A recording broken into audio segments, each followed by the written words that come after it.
Islumdar article chunga hian I convergence kan tia engani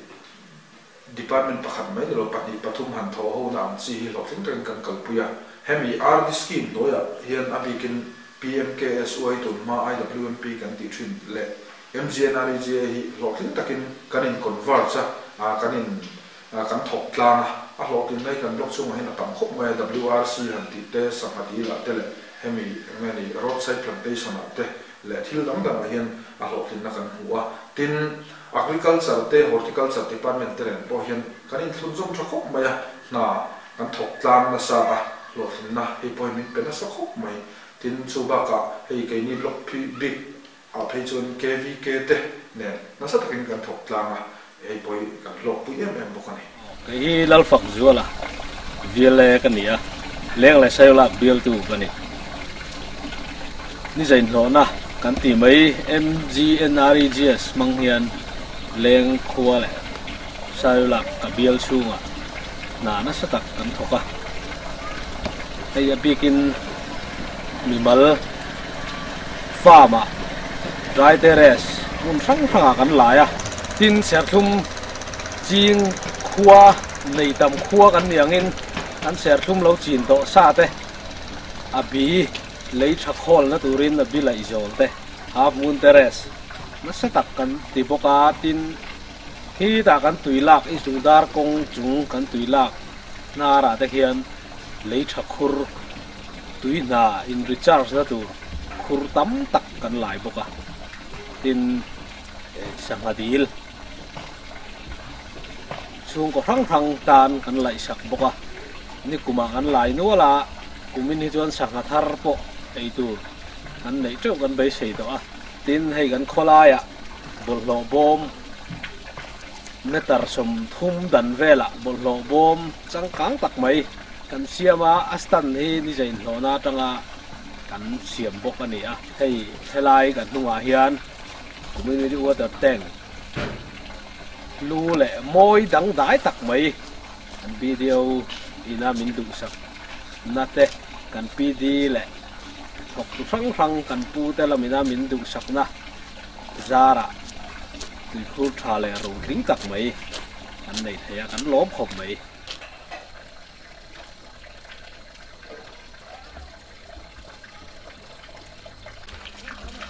hey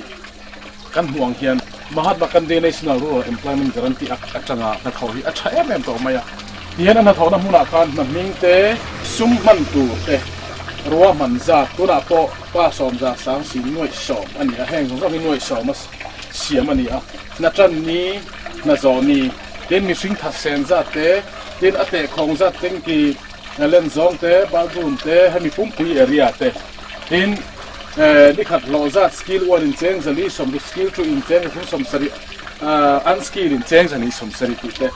tin tha thok tu ming BECPO is Lumdar RD block ti te tin ming la India ko na pu chan chen moya ombudsman lung lai zo ngoi phone number te nen lam phanin perfect to mai ni ti chuan he an na tho chung changa po lung oi lo na nei du ta na po he ombudsman a hianin a phone number te nen lawan da hianin visual ko ba complaint in chutiang khop chuanin NREG a tho hi a fel fa ya alang tlanga hei bang te po hi ani anga a thok tu te po thakhan ngai hei tu na leng khua tengki community water teng te po hi moi em mai ni ti kan hu thai o me ke hi lalmen chana leng village council secretary kania chuan hei ni jain hlo na hi leng khua hian kan mang tang kai em maya khatanga te mun sang farm lo sang half moon terrace te dry terrace te kan laya tu tiang chu chung ko sang ten kan chang kai pui em tu na po mun chen khata chuan thai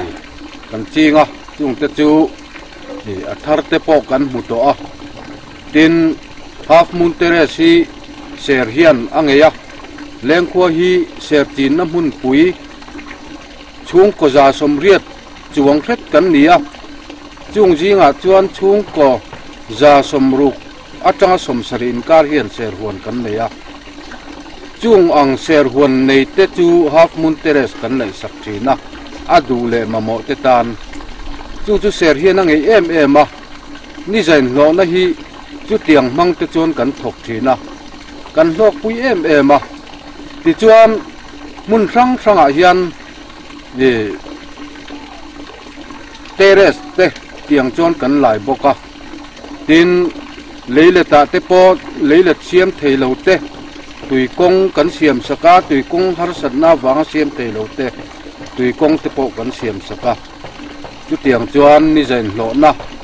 chung kotin hian kan mang tangkaya mimal tam takin nan mang tangkai boka tin hei kan hunga hian tui khurnal de mai oma hei hi kan video pu vial chan puya du sakna ati lo thei lowa anin thei top min chua puya tiang hian khuwa changa km thum vela hlami tui kan la a mun sang atangin ti hian tui hian non manga an non plana in suk nan te in bual nan te kanom na hnuai hi public bathroom ania in bual nan te ti hian man ania changkai khop maya Mizoram mun changa ron kal heng lai ron kal te pon khan la puya tin barma sum dong po vai thir se jong pon ni se khala puin an en ngoi thina hetiang tui khurmoi le tha kan nei te hi kan lom em ma ti chuan kan soi ta ang khan hey community water ting tha em moi tak mai min an lo siam ma tuna kan thutna po hi chu community water ting chula public bathroom an siam chunga ania achung zol po chula da all mai lawin hei thut chol na nge steel manga siam thu theng te bol lo bom te tin a chei moina pangpar te an lo da le zel tin hai tu khur munam le zol na chu hei kan enanga khuwa thim don to tu na hian light nal em mai enge mo zatin alo din hual le a hetini chun zan lama pop in suk in bual kha nuam te bina nei thei don ki achiang ta a tin a khotlang te poin an chuanga khonei tu bc te poin an chuanga tin helaya mi khwal local le khwal sin te pun than la kuin san ti ni chitiang khopa kut moi le tha chu he leng kho chu mun laili tak mai hian nrg atangin tho ani a hetiang bok hian che kona te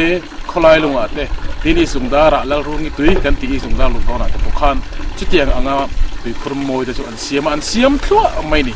hian i sungdar block chunga all samsonga kan soifo nrg Mahatma Gandhi National Rural Employment Guarantee Scheme kan ti nuaya ma lak that zia le an thona san zia chu kan hu chiang in a fi viau ome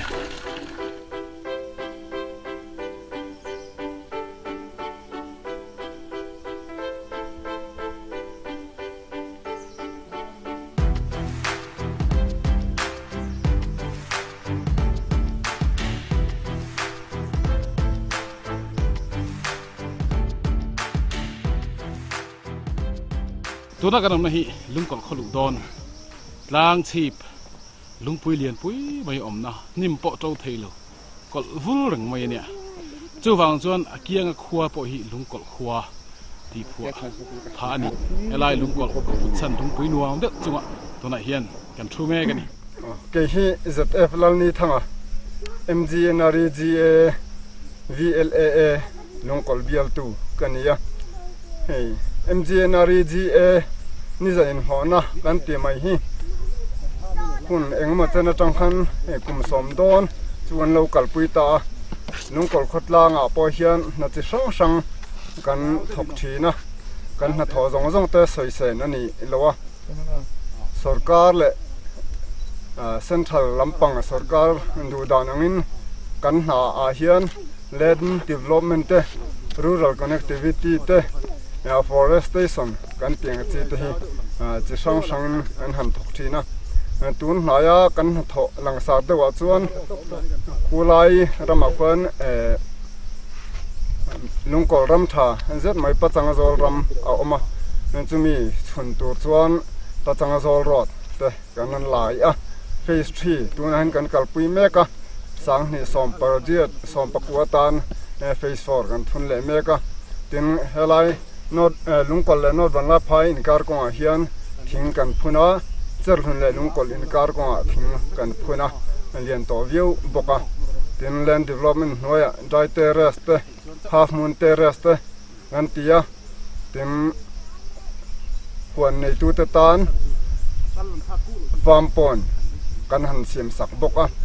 thena chon irrigation te minor micro irrigation te kan ti saka tin tun haya hian hei dil sang hadil engmozat kan lai sak to boka heng kan na tho te atang hian nong khotlang mi puile beneficiary te kan zabain kan chortlanga kan lomtlang ema nakin zela kan eizonna atante tin tun din huna kan eibar ngai to na atante ni za in hona hi nungkol khomi pui hian kan chhor takazata kan lom le ni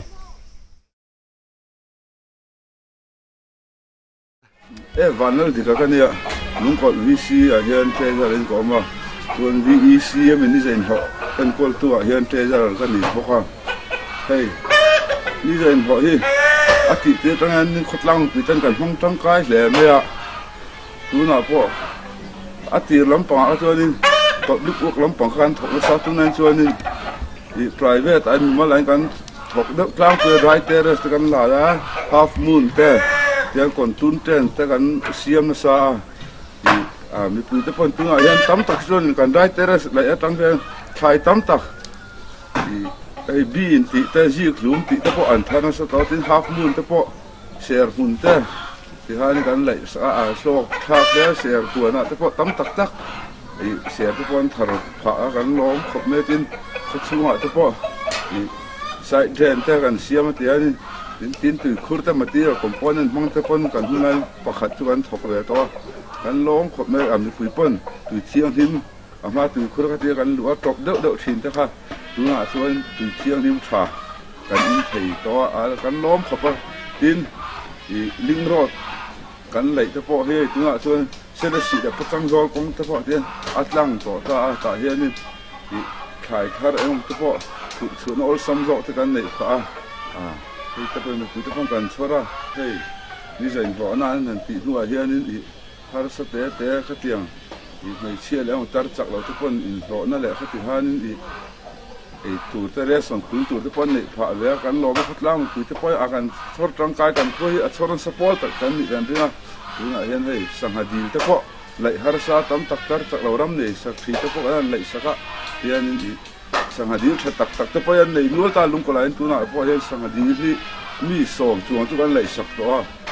a then chu te deuh a mun na zir lo a then chu zau deuh thadeuh te po kan nei ta zel ten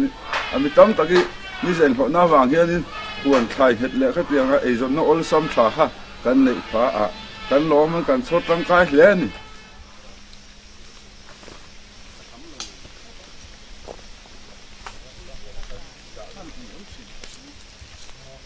cái hi lúng cồn khoa cái nia đi là ngừng sang nghe cái nia helai mai chạm dawa hay sang hadir thatak mai NRG atang in min han lai saka kan lom he a amai ro chu ni kuma tang mai a lai kan ni wangin sang ha te chu kan han da ve a qua đây do te chon a lok na te po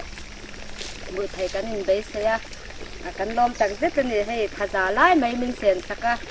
tu khwa thatak mai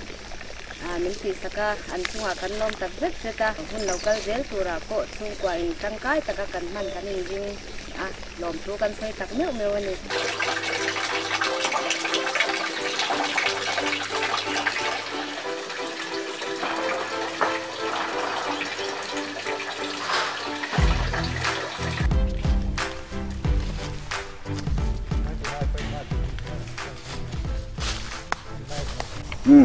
cái hi bui ngạc liền anh này hey sẽ còn khua cái này sẽ còn khua hiện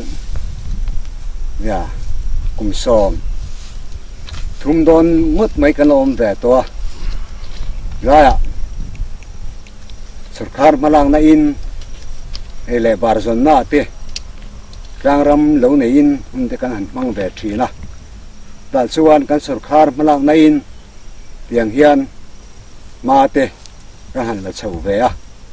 ta chuan ei nisa in lo na mang te in kan sarkar in ma min han lak puya sunga chuan hektar khat ngot mai min han lai saka tin abial han chut phei chuan hektar khat an tia khanin ringai kan lo ma zau phian maya alom khop maya sarkar malang na hin kan lom tam mi mewa rin ami NRGS malang na pia lama po hian ai dap MP tang tin ma te po mi han la puya heng te po hi kan lom tam mi mewa heng kan thai nimbu te ser thum te balha te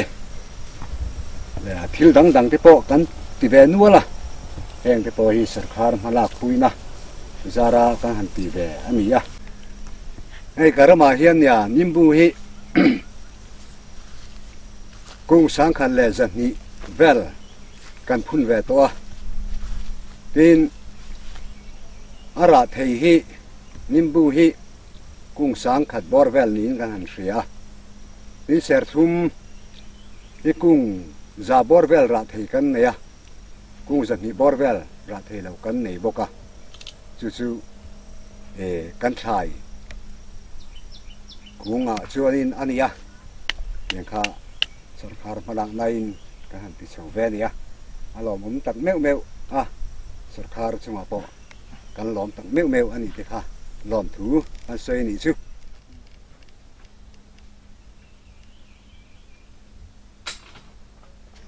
hi lalzar liana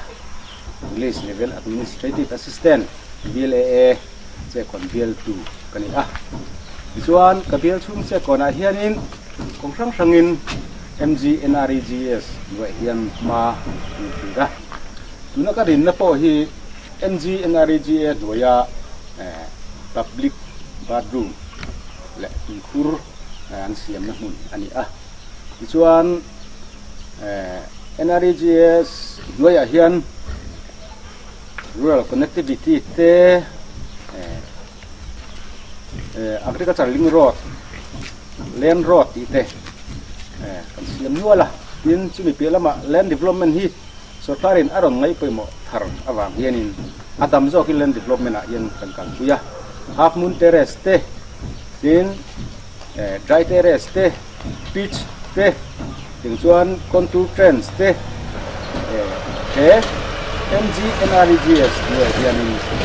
kongkhang khangin che kon isu hianin ma kanila ani ke hi lalbe moya second place council vice president kania nei kan thet angin ni za in lona MGNREGS noi hian na tam tak mai kan thoka nuwa ziak kitilai mi ang mai hianin ami puite hian kan chor tangka tin huan lo ram nei te poin changtung zokin kan ni za in lona atang hian sarkar malak na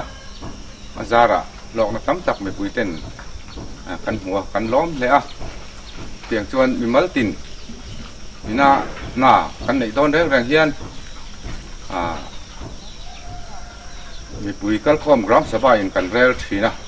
tiang chuan BDO lam tang ten min han approve